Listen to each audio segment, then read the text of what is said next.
cute! So cute!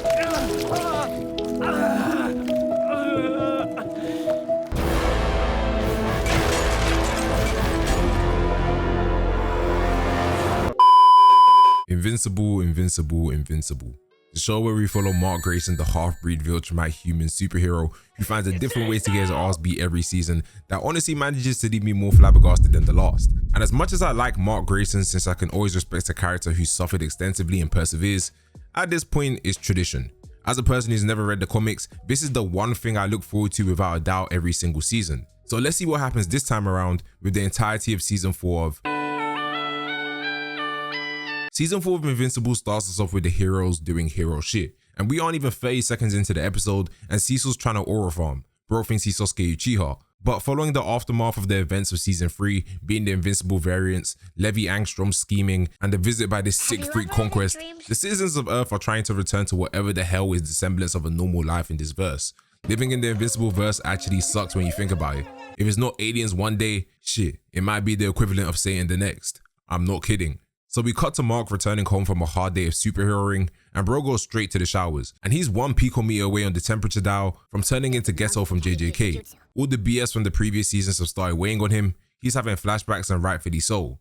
Mark is always getting into some ridiculousness. And then he has to have these depressing eats. I'd be mad too. Bro didn't even end up touching the plate. He comes up to Oliver's room and he's like, hey little bro, duty calls. Someone's causing havoc again, you gotta get on that. And Oliver isn't trying to hear any of that. Bro's in a verse equivalent of a Pokemon Elite 4 run on the game. Someone else can handle Furnace, I don't blame him. So Mark storms off to go handle business. And I don't know how old Oliver is at this point, but he's growing up fast. That's that Fraxon DNA at work. So the Guardians, or I guess ex-Guardians at this point, have gathered together with Cecil after they had that falling out with him because of the Mark situation. And long story short, he wants them all to rejoin the Guardians despite all the shady shit he pulled last time. And apart from a few objections and oh, you better not do that again pal, they keeled over pretty easy. And Anki was like, if he tries anything, we'll handle it together. Yeah, buddy, I got my money on Mr. Anything I want, I will get. Unlimited resources Cecil over here, if it really came down to it. And low-key, the Guardians are such a sorry group, especially after Rex died. I legit don't care about them at all. Shout out my brother Bulletproof though. We don't claim Black Samson. And I low-key just deep. That name is kind of crazy. Now, how did that go over my head all this time? Bulletproof? Oh, brother. And Rudy or Rex, whatever you want to call him, was trying to take that top position after rejoining the Guardians, and Cecil had to put him back in his place real quick. We then cut to Mark arriving at the scene of the villain of the week, actually scratched out the villain of the hour, and you know after the Conquest fight and the whole variant situation, Mark's PR is cooked. Civilians see Invincible and they activate that screw face in 0.1 seconds. Hey, did you guys request an assist from Invincible? Bro has his hands on his hips and everything. Mark, they aren't happy to see you, my guy. But in reality, it was this guy, Dinosaurus, who was basically pro-extinction, talking about the destruction Mark and the variants caused. And basically, he wants everyone gone because the human race is killing the planet, etc, etc. And naturally, Mark made quick work of him, get this lizard out of here. But he was actually a human who was possessed by the dinosaur, yada yada yada. But Mark was just itching to kill bro. See, that's the problem when you start catching bodies. And during this scene, instantly my mind went to that one scene in Jujutsu Kaisen. And my fault, I'm a JJK nerd. I got references for days from it. But basically the MC Yuji said he'd rather not ever kill anyone because the idea would force itself into his life as an option. And Mark's in this situation now in life, especially given the last meet with Conquest, where he's contemplating killing as a permanent option to these threats to protect those he cares about, which is definitely a blurred line as a hero. And that's something I definitely find interesting for his character. And the Guardians have picked up on Mark's change in behavior too. Then we cut to good old family time with Eve's parents, and I can't lie, Eve's dad needs to give bro a break.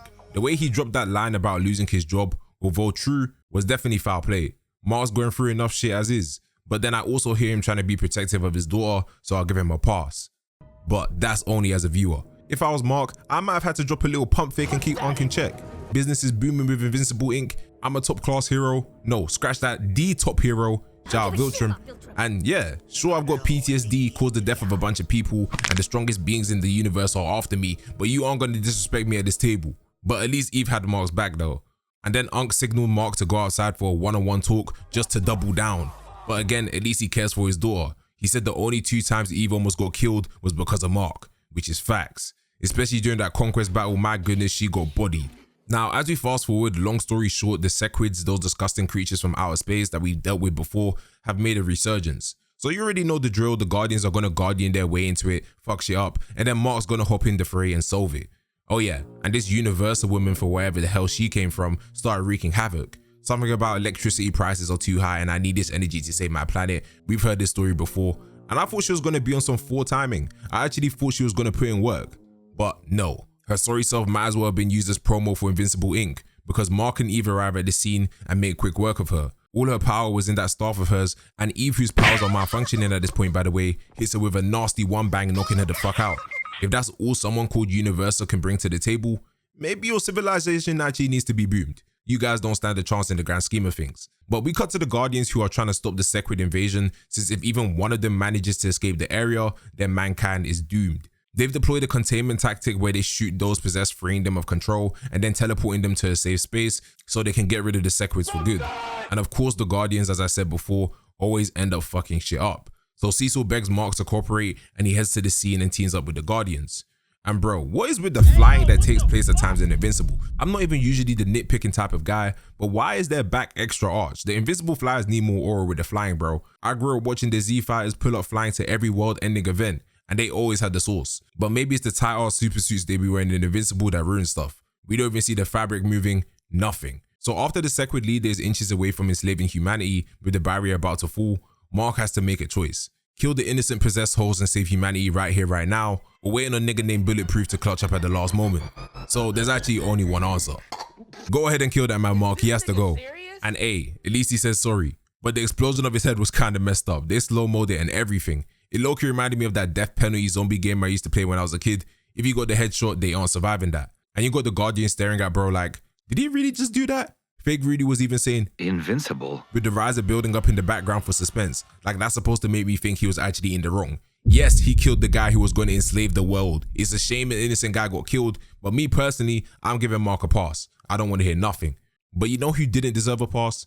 This super terrorist who doesn't even have a real name, just a purpose, Conquest. Cecil, you will pay for your sins. Like, I hear you placing a track on, bro, but we all saw what he did last season. You should have put his body in a blender and called it a day.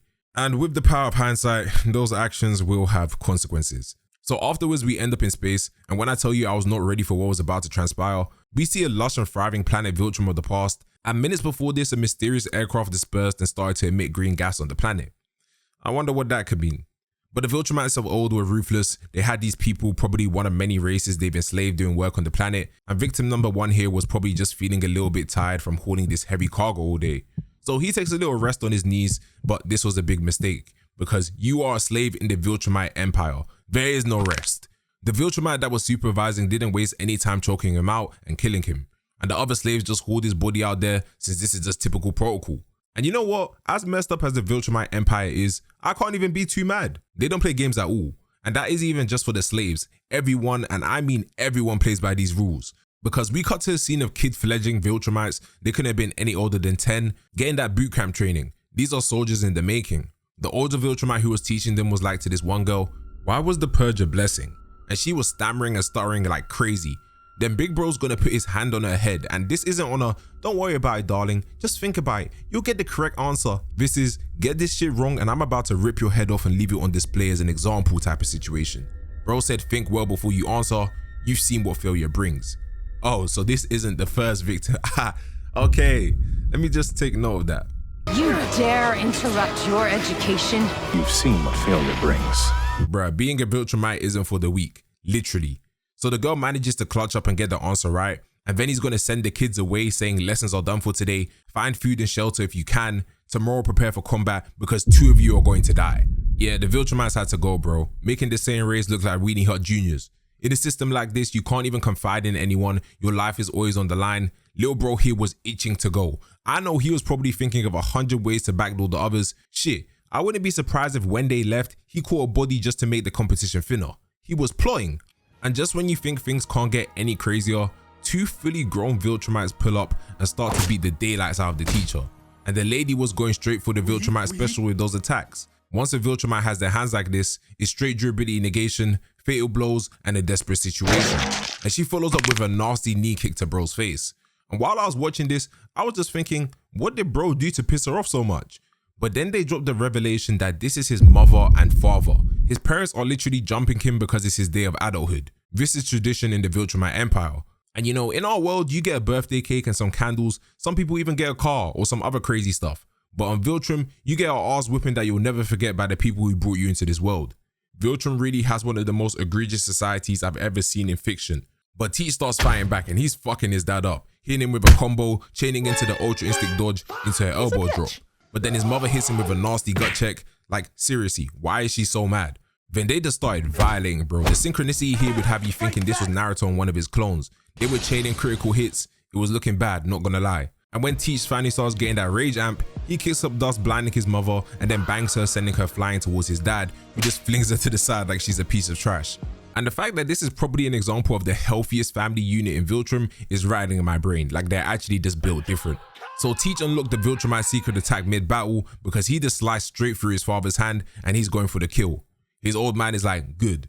And I know that's probably the happiest he's been in his entire life, and bro wasn't even smiling. But the mother, who again, why is she so mad, grabs bro, pins him to the ground and starts beating on him, kicking his face in no hesitation. Then she switches to punches, and then when you think that's done, she goes for the two-hand slam into another flurry of punches. Then Teach goes for the wait to try and stop the attack, but she moves it away and starts waiting on bro again. Like, auntie, are you gonna stop? Like, holy shit, man, like, calm down. Then his dad comes in and is like, that's enough. He did well. Let him go. And auntie spazzing out on both of them, saying they're both pathetic and she doesn't want to see either of them ever again. And we find out this is Nolan the whole time. All of a sudden, that beatdown he gave Mark in season 1 isn't looking as crazy as it did before. He did do well in the 2v1 though, respect to Nolan. But Nolan has bigger issues to worry about than the whipping he got from his parents, because the gift he's receiving for reaching adulthood is his race borderline going extinct. Remember that aircraft from earlier? It actually contained a virus specifically made to target those with Viltrumite DNA. They were dropping like flies. They even got the nigga with the most elite looks I've seen in Invincible to date. Hate to see it. But they labeled this virus the Scourge virus, and what can I say? This might be the most outrageous KD I've ever seen. The Scourge virus wiped out billions. And you know when they start stacking number denominations, it's serious. He said billions upon billions. And low-key, seeing the threat of the current Viltrumites in present times, Mark, Oliver, Conquest, Omni-Man, etc. Imagine billions of Viltrumites existing. It's GG's, they had to go, bro. And the cherry on top is the fact there's so little left. If they start mating, the children will end up being inbred and deficient. Bro basically said the future Viltrumites will end up tarded. Our race is cooked. I don't know why I found that so funny, my bad. But the Grand Regent dropped one of the hardest lines in the show when saying they'll basically come back from near extinction. No, you are wrong. We will honor our fallen, rebuild ourselves at any cost, and destroy those who thought they could extinguish us. We are Viltrumites. We are without end. I felt the aura, not gonna lie. Back to the present though, after Nolan told this story to Alan, he's like, yeah, and I was basically sent to different planets to repopulate, or in Alan's words, bro was sent to bang his way across the galaxy to find suitable species to mate with to restore Viltrum. Mark was basically promised 1,000 years ago, and Nolan's been plotting. And he succeeded since Mark's basically as strong as him. And I'm going off my head here, but I'm pretty sure in season 1 when he was beating up Mark and telling him about Viltrum, etc., he was like that Viltrumite DNA or the blood is so pure that he's basically a full Viltrumite, even though he was half-bred, which is kind of crazy. Skip forward a bit and Nolan, Alan and Telia meet with Phadis, the current leader of the Coalition of Planets, and I'ma just call it a COP from now on. And we learned that Phadis is basically an ex-Viltrumite. Bro fucked off however many years ago and has been dedicated to stopping them ever since. After learning from Nolan about the existence of a multitude of Viltrumite specific weapons that still exist, they all head out with the exception of Phadis to retrieve these weapons in an effort to turn the tide of the war against Viltrum in their favor. And that trip was straight BS. Terrible accommodation, terrible captain, and a terrible environment for mental health. Nolan had to listen to Alan and Telia getting it on every night. And this is a man who lost not one, but 2 of his girls within a short period of time. That single life starts to suck when you remember what you're missing out on. So Nolan and Alan arrive at this random floating rock in space where Space Racer the GOAT is supposed to be. Well, his corpse at least, since Nolan buried him alive to avoid the possibility of his weapon self-destructing if he killed him. And Space Racer's Infinity Ray is honestly one of the most cracked weapons I've ever seen in fiction. If that shit hits you dead on, you are finished. This is like having a fully pack-a-punch weapon for round 1 of zombies. They aren't surviving that shit. And more respect to Nolan in the past, I guess, after seeing what that weapon is capable of. Nolan must have been on some Assassin's Creed timing when he fought him, or he was moving like Prime CR7. But regardless, it's quite a feat to go up against Space Racer. But after 100 years, Space Race is still alive. The second they touch the gun, bro resurrects and is on pure violence. Shoot first, ask questions later. And insta-killer's gotta be one of the most jarring people to fight. Because what do you mean if I get hit once, I die? This guy could have the most trash physicals and overall stats, but that gun can do all the work for his PR.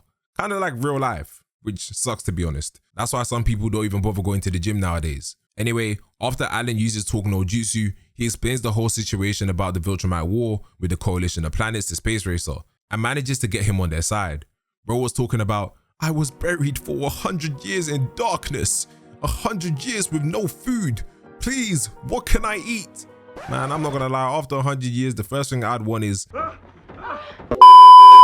So the search for the super weapons is going well. They got Space Racer's cooperation, these nasty bugs that make Viltrumites weak to physical injury due to their compound. They've got word of Tech Jacket who's residing on Earth, and they're even looking for that nigga Battle Beast, who humbled Mark differently back in season 1. So you already know shit's about to get crazy. Bro really said if you're searching for him, seek out Blood and Fire and you'll find him there. Holy Aura Orb. And Alan was laying pipe on Telia so much, Omni-Man's got PTSD. Had me feeling sorry for bro. Look at his face when he gets just a second of peace and quiet. But unfortunately for him, that was short-lived. He almost crashed out on the captain when he found that he could have been in another room this whole time, instead of getting front row seats to Alan and Telia's baby making sessions. But for the final weapon, they end up on the planet of the Ragnars, and long story short, Nolan must have had an expedition in the past with other Viltrumites on this planet, and he was the only survivor. So it goes without saying these creatures are problems, so much so, a countermeasure against them was to freeze their planet solid by putting a solar disk in place. Viltrumites really be doing the scummiest shit, I swear. This whole mini arc was Nolan saying hating stuff he'd done in the past, and Alan giving him the eye like, oh yeah, bro's going to hell. And funnily enough, they both almost saw the pearly gates because those Ragnars were giving them belt. Nolan wasn't joking about the threat they possessed. Those boys had to blow out and run away. And at one point, Alan was like, what now? And Nolan was like, now we die. And hey, Nolan is not the guy to be within a life or death situation. He doesn't sugarcoat shit. But after that little excursion with the Ragnars, everyone regroups and we get one of the nastiest lore drops in Invincible history. We learn that Phadus, the Viltrumite leading the COP, wants to recruit Mark for the Viltrumite War too. And naturally, Omni-Man, Father of the Year, wants to keep him out of it. Since, you know, he's making a change and all, trying to fix his ways. But Phadus is insisting on the fact that they need Mark. So, as a show of trust, given the scale of what's at stake, he drops this insane bomb on Omni-Man and us as the viewers, revealing he's actually the betrayer, the Viltrumite who like around 1,000 years ago released the Scourge virus, killing almost all of the Viltrumites. And let me remind you guys, the body count was in the billions. Hey, at least we can finally put a face and name to the player with the greatest KD of all time. He's talking about he improved the virus and Omni-Man is spazzing out, rightfully so. As fucked as the Viltrumites were, those were his people. So conflicted feelings naturally would arise. But Phadus sees it as an eye for all those the Viltrumites hurt. But shit, I'm not here to do all that politicking, I'm just enjoying the show. We then see Conquest and his puppy dog face returning back to Viltrum after a failed mission. Bro got bitch slapped frame 1, but I don't feel sorry for him. I can see past the gimmick. And we finally see Grand Regent Thragg. And not gonna lie, bro looks like a black Mexican, but definitely Mexican 6 out of 7 days of the week. And he's not trying to give Conquest an out at all. He tells him he has work to do to fix his failure, so you already know where this is headed. We then return our focus back to Earth, and guess what? To nobody's surprise, the Order and Machine Head is up to bullshit again. Whoop-de-doo. After a failed hit on Titan and his family, get ready to go back to 2005, because American Dragon is back in the field. And I personally hate this Liu guy, this ugly ass dragon. Every time he just gets his bodyguard to protect his body while he crashes it off in dragon form. Jarring is too nice of a word for an opponent like this, because he's actually pussy as fuck. If no one's protecting him, he's cooked. Titan tried hiring Invincible Inc. to take the old man down, just to get the bronze package since Oliver took the job. Shout out Oliver though, even though he was just running away and hiding and got his ass beat, he was just trying to help Mark out. Oliver is always ending up in the most tapped situations, and low-key bro is a bum, given his track record, but one thing we can't say is that he's not a good brother. And the animation was definitely animating around this part. And on the other side of things, after stopping a failed invasion with the Guardians by these Timu Martians, in which Robot and Monster Girl got trapped in their dimension by, Mark, who got the news about the situation, pulls up full speed and rocks Liu with the nastiest left. I don't even think bro held back with that punch at all. Mark post Conquest really doesn't give a damn. He was pissed. So after checking up on Oliver, he just starts flogging Liu, and you know me, I was enjoying every second of it. Stupid dragon. Mark and Oliver were pulling off an Undertaker and Kane level performance, just ragdolling Liu as he deserves, And of course, he runs away. One day someone's gonna catch this nigga and put him down for good. I actually can't wait. But well, I guess all that pent up rage goes to Titan instead. Mark was violating bro. It low-key felt like a hate crime. But then I had to remember how Titan left bro for dead in season 1. Titan always getting Mark and his family involved in this shit. So he got to charge that beat down to the game respectfully. And one thing I've noticed, why is it when people get beat downs, I feel like the hits always hit harder when they run it back with the same arm. Like here when he switches in succession right to left, cool. But when he starts spamming with right, I don't know, it's like it hits harder. Like visually anyway. Logically with the pie too because people have dominant hands, but I'm yapping, ignore me. Oh yeah, and we had a whole episode where Mark was summoned to hell. Clicked up with literal Satan to fight a demonic being called Volcanica that was even stronger than Satan and his allies. Not gonna lie, Satan was so washed, I don't even want to say anything else. Bro was legit a bum. And also, I never thought those words would come out of my mouth ever. And then bro just got sent back to the surface like nothing happened. Episode 4 low-key feels like a fever dream to me. Honestly though, it was kind of pants in my opinion. If they run back the storyline in future, I'll give it more attention. But yeah, that's all you're getting out of me on this one. And just a little general overview of things, Eve, who's pregnant by the way, hasn't found the time to actually tell Mark. Given hero rings, saving the world and all. So she's stressed out because of that and the fact that her powers aren't working because of it. Debbie and Paul are thinking about taking the next step by moving in together, which is definitely good for them. Debbie definitely deserves happiness after all that shit nigga put her through. And more importantly, my nigga Mark is back in his OG suit. This costume has real legacy to it. It could honestly make a grown man cry. Mark's been depressed as hell the last few seasons, but after putting on the fit, he was actually happy again, which was cool to see. Because when Mark's wearing the OG colorway, it actually makes you think that he's truly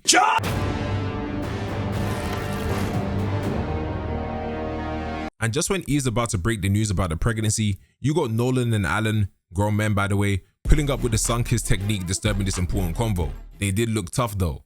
And Omni-Man, after all the bullshit he's pulled with Earth, Mark, Debbie, even Oliver, really just comes back like, son, it's time for war. Bro, being Mark Grayson sucks bro, all my days. Because what do you mean this is my life bro? So after talking with his dad, he agrees to join the COP's war against Viltrum, and I don't know who Nolan was feeling like. Bro thought he could just turn things back to the way they used to be. Bro was like, where's your mom at? I need to apologize. The second Debbie's moving on, niggas wanna fly in that Mach 3 back into her life. Hey, but fair man, do what you gotta do. Moving like he didn't call Debbie a pet for everyone to hear. That was nasty work. Even though he didn't know she would hear, that was still crazy.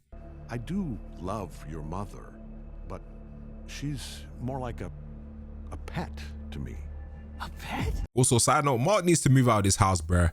We still got this rooftop as the hotspot for all world-ending affairs and Invincible. We need to upgrade by season 5, bro. I'm putting in a petition. We need to upgrade the headquarters, man. So Nolan pulls up to the house staring at the door. He's pretty much doing side gimmick before walking away. It's the type of acting you see straight out of a rom-com or a soap opera. But Debbie lets him in and he basically apologizes for everything he's done, saying he wanted to see her and that he missed her.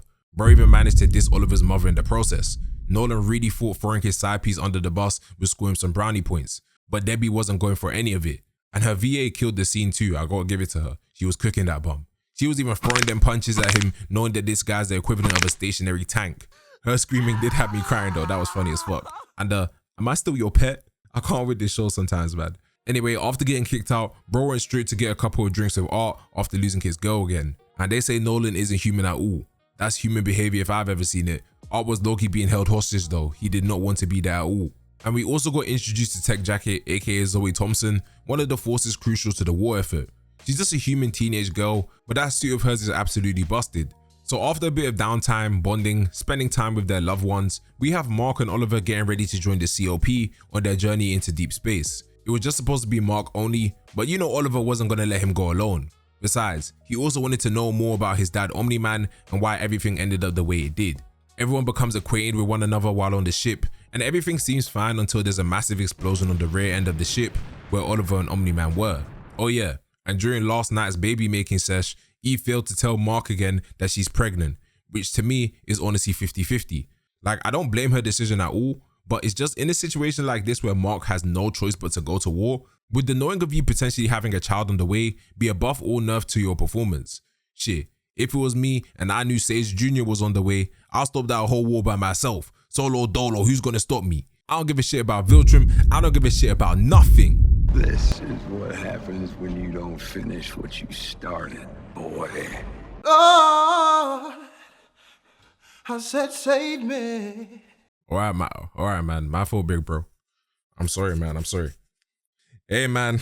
What can I say? Never mess with a guy whose teeth are an afterthought. But yeah, Conquest is back in the picture and Mark and Oliver look shook, and rightfully so. Mark and Eve had to go even further beyond last season just to take him down. But thanks to fucking Cecil, he's still alive. Imagine killing or thinking you killed your greatest op just to see him walking on the street next week. I'd be pissed too. But the subjugation and assumption of control of a place of people by military force has been waiting to get his get back. Oliver's dumbass went straight for him just to get bitch slapped. He tried throwing the Gatling gun punches, but those weren't doing shit either. Conquest is just getting off by squeezing bro's head in. What can I say? He loves the game. But Nigga wasn't having it at all. He said, "Get your hands off my son." And at this point, I'm expecting to see a Goku versus Frieza, Naruto versus Sasuke type battle. Now's the time to turn up, Omni-Man, especially since he beat your son's black and blue last time. But nah, I was wrong. After a few clashes, Mark butts in, and there goes my fantasy. Season 1 Omni-Man had me thinking he was that, but the performances he's put in since then haven't been as good in my opinion. And you got Conquest rage baiting Mark, talking about he can't wait to taste Eve's blood again. Someone put this dog down, bro. There's no place in society for an animal like Conquest. So Mark flies in and gets him in a chokehold and starts throwing them punches, and it seems to be working. He even got in a chain of elbows. Low-key, Mark is actually strong as fuck. It's just Invincible scaling sometimes be throwing people off. Here he's fucking up Conquest, but back on Earth, you can put together a random machine with spare parts, and he might actually go high diff with that. Alan and Zoe are holding off pretty well against the other Viltrumites, and especially with them being outnumbered, it looks like the COP is actually going to clutch up here, until hundreds of reinforcements arrive, and they just get to blasting everything in sight. And I don't know who put a hit out on Oliver, but he's prime target number 1. They were low-key trying to get him out of the way ASAP. So Omni-Man tells Oliver to go to that nearby planet to breathe, since I guess Viltrumites can't actually breathe in space, they just hold their breath, at least from how I understand it. And Mark's out here trolling Conquest about how he was spilling his feelings in the last battle, which looking back on it was actually crazy. Conquest. I don't even get a real name, only a purpose. I am capable of so much more, and no one sees it. Hang that nigga now! I got the rope right here! And again, who sent out a hit on Oliver? Because Conquest is like, oh, he fleeing? He's gonna miss out on all the fun. Then he headbutts Mark and starts hawking down Oliver. And bro, he was about to swat this man like a fly. If you dimmed this frame down, added a couple effects, etc., shit would look like it's straight out of a horror film. They really don't fuck with Oliver at all. What's going on? And here comes Brother of the Year because Mark clutched up last second, slamming Conquest to the ground. The Grayson brothers always got each other's backs. And as a brother myself, this is the stuff you love to see. Mark's pissed at this point. He's like, "You're never breathing again." And he meant that shit. He was choking out Conquest and bro didn't let go. He ate so many body blows, getting slammed through mountains repeatedly, and he did not let go. Bro might actually be invincible. But you know when things are going too well for Mark, something bad is eventually going to happen. Conquest reverses the pin and goes back to more body shots. And again, Mark still isn't letting up. And Conquest is getting desperate because shit's starting to look straight out of Dragon Ball Z with the high speed movement. He's literally throwing every punch under the sun to try and stop Mark's grip. Pause. But now he's going purple in the face. And it makes sense now why he was targeting Oliver. Bro was just jealous. Batting a young G swag is nasty work, Conquest. I can't respect that. But all jokes aside, it's getting bad for Conquest. His eyes are bloodshot, he can't breathe, he hasn't said anything in ages, and you know he loves to talk. He's moving absolutely scatty. And the same could be said for Mark. Bro's biting fingers off. You know Mark was definitely watching Baki in between season 3 and 4 airing because he's got all the scummy tactics under his belt now, and all of a sudden Conquest is baby food. Meanwhile in the sky, Omni-Man and Oliver are looking for Mark, but they don't know Mark is reaching the climax of his fight with Conquest. Conquest after losing a finger is close to blacking out, so he has no choice but to resort to what he does next. And I'll be so real, I've seen a lot of disgusting shit in my lifetime, and horror, cartoons, etc. It's hard to throw me off or irk me, make me feel uncomfortable, you know. But Conquest pierces through Mark's stomach with the legendary Viltrumite move, the hand slice. That shit is triple platinum in this series. Why is it so effective? I don't know. And him doing it with 4 fingers shows just how OP it is. Loki, if he didn't have to be up close to use this, it would give Space Racer's Infinity Ray a run for his money. So Conquest starts ripping out organs and disemboweling Mark. His guts are falling out and everything, and the squelching and all that paired with Mark's VA struggling made it a hard watch.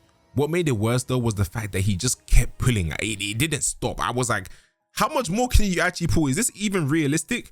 But Mark kept going with the chokehold while Conquest was looking for yesterday's lunch. And eviscerations are always nasty. And low-key, I had to look up the likelihood of survival, and funnily enough, it's higher than I thought. But eventually that sick fuck Conquest kicks the bucket. And I never hated Mark anyway, but after this scene, hey man, never ending respect for Mark, bro. How can you hate on a guy like this? I'ma still laugh for 90% of the arse whippings that will probably come in the future because hey, it's just funny. But this one here, there was nothing but respect. Go to hell, Conquest. But yeah, the rest of the coalition members escaped besides Mark, Oliver and Omni-Man, who are stuck on this planet for the foreseeable future, and Zoe and Alan, who ended up hiding in plain sight on the Viltrumite ship, which honestly isn't a problem for them because they're living their best lives, gaming and shit. So it's a win-win until they get a chance to escape. But both sides are now preparing for the big battle. Shit's about to actually go down. Thragg and Phaedus are rallying their troops and dropping their speeches, which are definitely tough.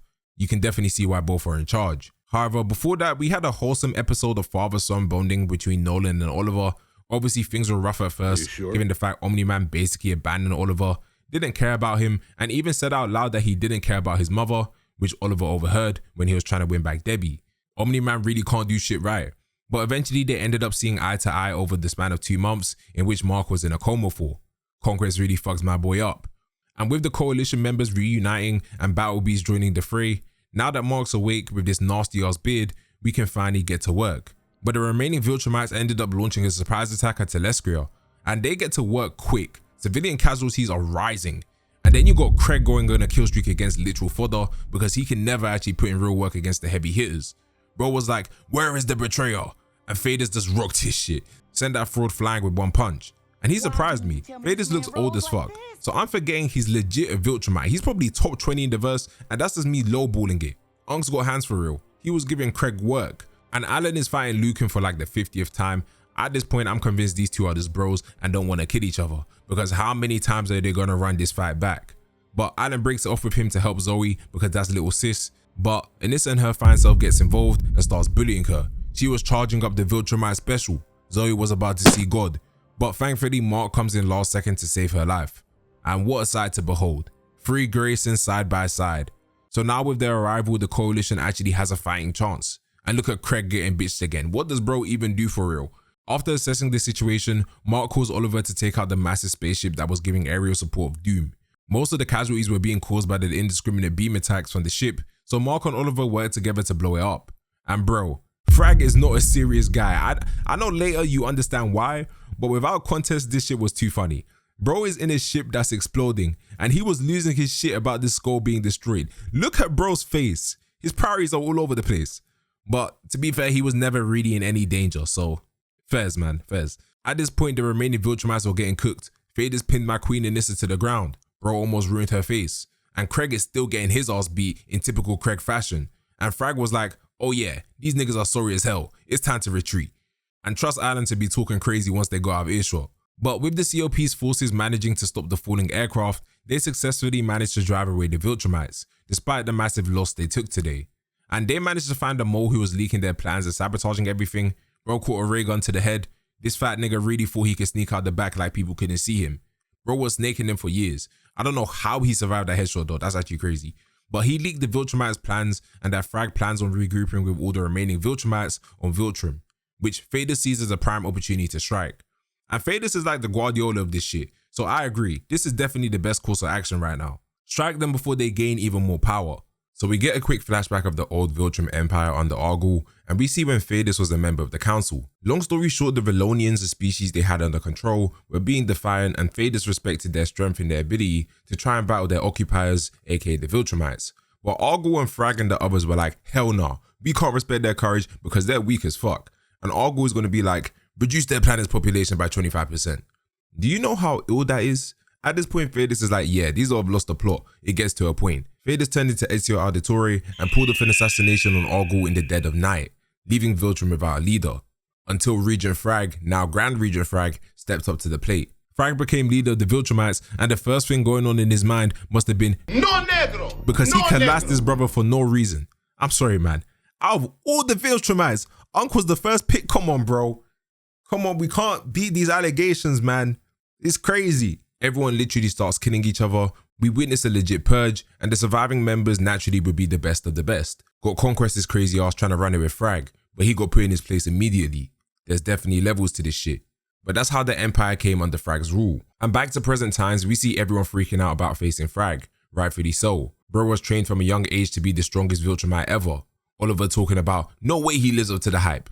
Man, don't make me slap you through the screen. And the only person who was really about it was Battle Beast. He was itching for the fight. So after the squad's all together, they head out to Viltrum to plan their surprise attack. But nah, the Viltrumites were the ones who were prepared. They were camping in the dead bodies of their fallen Viltrumites that surround the planet to get the drop on Phadis and his allies. And Thragg is just waiting for them. It's finally time to see if he does truly live up to the hype. So everyone just starts going at it, a wild scale battle, no rules in place. Oliver and Mark start teaming up on Lucan since, I don't know, this nigga just never dies. How many battles has bro survived? And Battle Beast is out here getting caught up and screaming more. You gotta watch out for guys like this, I'm dead serious. When they get injured and it just gets them going, that's the sign of a crazy person. It's looking pretty even on both sides until Space Racer pulls up and turns the tide. In addition to his OP weapon, he's got the Ragnars on leashes. The Viltrumite casualties started rising after playing this card. And Thragg wasn't trying to lose any aura because bro did not move at all when a shot from the Infinity Ray came his way. I see what type of man you are, Thragg, and I respect it. Then Nolan's gonna try to run up on Thragg, only to get disrespected like I'd never seen before. Thragg barely moves out of the way, hands still behind his back mind you, hits him with the nastiest gut punch. Shit Loki was go hunted, not gonna lie, but the impact sent shockwaves through space. And then he sends him flying down to Viltrum, specifically to where the palace is. Meaning he needed to calculate the amount of strength and the precision needed to pull that feat off with one punch. And he did it so effortlessly. Thragg is actually a problem, bro. This isn't funny. Nolan was crashing down like a meteor, and when he got up, Thragg was already right there with him. So Nolan and Thragg then end up conversing about current affairs due to the war and all, and Thragg is willing to forgive all if he comes back, because at the end of the day, Thragg does care about his people. But Nolan, who's changed, is adamant on the fact that the Viltrum Empire is already dead, and they needed to be punished for their old ways, which they were by the Scourge virus and nearly going extinct. Nolan even had the audacity to call Viltrum a tomb in front of Thragg, and shit, he ain't wrong. But Thragg isn't trying to hear any of that. It's the Viltrum way or no way. Bro loads up the nastiest punch. He's even got the wind chakra nature. That shit was so powerful it drew Nolan in, non-consensual. And then he uppercuts him so hard, he turned Nolan into a reverse meteor. I have never seen any shit like this before in my life, I swear. If it was me, man, hey, all hail Viltrum. I'm not fighting this nigga for another second. I refuse. And then you have Oliver, Mr. I'm allergic to starting fights with anyone who isn't in the top 5 of the verse or I'll die, just had to make a move. At this point, I don't feel sorry for bro, man. I mean, it gets to a point. He gets the one bang of doom from Thragg, leaving him for dead while he's floating through space. And some lessons just need to be learned the hard way, bruh. And Mark starts spazzing. He's like, I killed Conquest, I'll kill you too. Not gonna lie, everyone was bamboozled. I was like, yeah, Mark, talk your shit. He cocks his arm back for the nastiest punch and flies right in. Mark's on his Goku Freezer timing. But tell me why Thragg ate that shit like it was nothing. And even worse, this nigga's hairline got impact frames. Why am I seeing a demon mid frames? Who is that? At this point, I knew it was over, man. Wrap it up. Thragg got it. I don't care what's happening in the next 21 minutes of this episode. Thragg isn't seeing the coffin. There's no way in hell. I'll put the parlay of doom with all my money. Thragg is not dying, bro. So Mark started getting made an example of. Thragg was legit using him as a warm-up. He weaved those sorry ass punches and then rocked him with a left. Instant double vision. Gut checked him, grabbed his neck, and then sent him flying with the nastiest backhand. Mark was getting violated. And here I was thinking Battle Beast was gonna do a madness. But no. Thragg punches him, removes his jetpack, and Battle Beast is done for. And I was so close, I swear to God, I was so close to slandering bro. If I didn't know he was actually like that from what I've seen before, he would have been getting called Battle Beast from now on. Because in the grand scheme of things, right now, he hasn't done shit in this war. And Omni-Man saw all of this going on and was like, yeah, we gotta blow this whole shit up. Like, legit, I'm not even joking. Bro saw how outclassed they were, and with Space Racer's gun opening a path, him, Mark, and Phadis on some MSN timing went straight through Viltrum and they blew that shit up. They had everyone involved confused, like, damn, they really just did that. But I kid you not, even though it was like the only possible move, it was the worst move possible because Thragg lost his mind. You got a level 100 boss with tears in his eyes, raging. Game over. Thragg speed blitzes everyone after saying, no, I choose death, and rips Phadis' head straight from his body and squashes his head like it was nothing. Hey Thragg, bro, you're one of one, man. You got it big, bro. Any allegations they had for Thragg, That shit started to die down after this episode, bro. Then he starts beating on Nolan, Mark's trying to play assist, but let's be real, these men are cooked. Bro even had Mark running for dear life. He grabbed his head like he was going to pull him for the nastiest backshots. I've never seen victimization of so many top tiers like this in one day. And Nolan comes in with the save, and Mark's like, Dad, how do we win? Nolan's going to give him this look while saying Mark, which basically means, yeah, we're cooked, buddy. And remember what I said earlier in the video, Nolan doesn't sugarcoat in those life or death situations. Bro's the worst person to be around because he's just going to keep it straight up. And then he holds the Viltrumite special from Thragg. At this point, I'm thinking it's all over. Thragg even grabbed Mark and was about to end the entire show. Might as well call the show Thragg from this point onwards. But he spared Mark because the Viltrumite's numbers are already too low, which was a very interesting moment. Despite losing his home and his immediate rage, Thragg truly cares for his people and preserving his race. He really did mean it when he said the loss of any Viltrumite leads avoiding him. Except Faders. Fuck that guy. But at this point, I'm thinking he's going to be a much more complex villain than I initially thought, which is definitely a good thing. After losing the battle in space though, Mark and Omni-Man survived and Oliver is still healing up, which is good. Keep little bro out of the battle, he keeps trying to scrap the top tiers every time and is getting no diffed. And Alan has now assumed Fadis' position after following his death. But the issue is, after the battle, there's been no sign of the remaining Viltrumites, since, you know, their whole planet was destroyed, and Mark's like, I wonder where they could be. Oh my god, they've gone to Earth. Bro was legit shitting bricks, which was definitely funny to see. So fast forward a bit, and we see Thragg and his Viltrumite demons pulling up to Earth. The shots were crazy, not gonna lie, but they instantly start getting to work and destroying everything in sight. Or at least they would be if this wasn't a figment of Mark's imagination. Bro's been hallucinating. That PTSD after fighting Thragg is insanely strong. But after a few days, they eventually return to Earth and Mark wastes no time. Legit. Bro searches the airspace everywhere to confirm and make sure that the Viltrumites aren't there. And after searching for a bit, eventually he's like, whew, they aren't here. And guys, correct me if I'm wrong, but Earth is much more than just Chicago, my guy. But if that search was enough for you, Mark, I hear it, man. They aren't here. They definitely aren't here.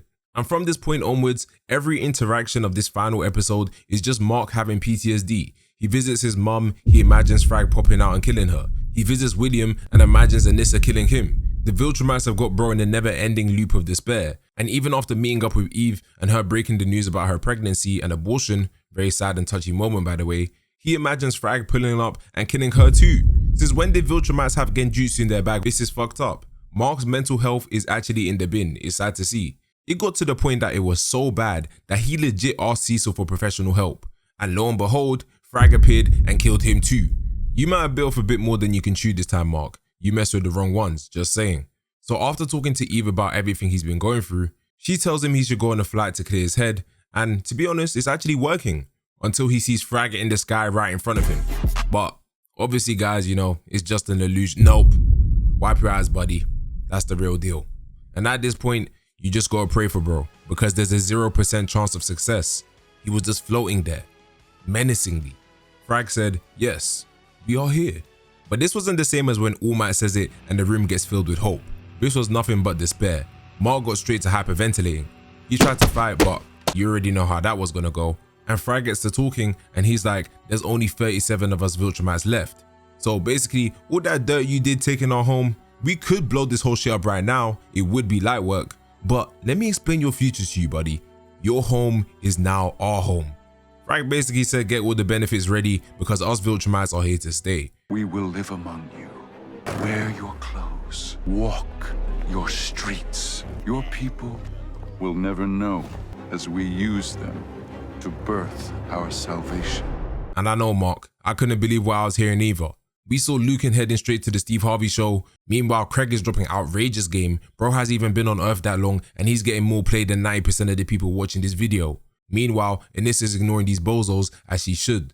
I've actually never seen a checkmate like this before because there's nothing you can do in this situation. They can destroy the whole planet and more with a flick of a wrist, and Mark is powerless to stop them.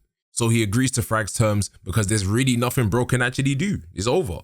And the irony of it all is despite how wrong both sides have done one another, given Mark's decision, Thragg somewhat respects Mark. Even though he's his enemy, he's also their savior, which is shown by his, unneeded by the way, highlight on Mark's actions saving billions of lives.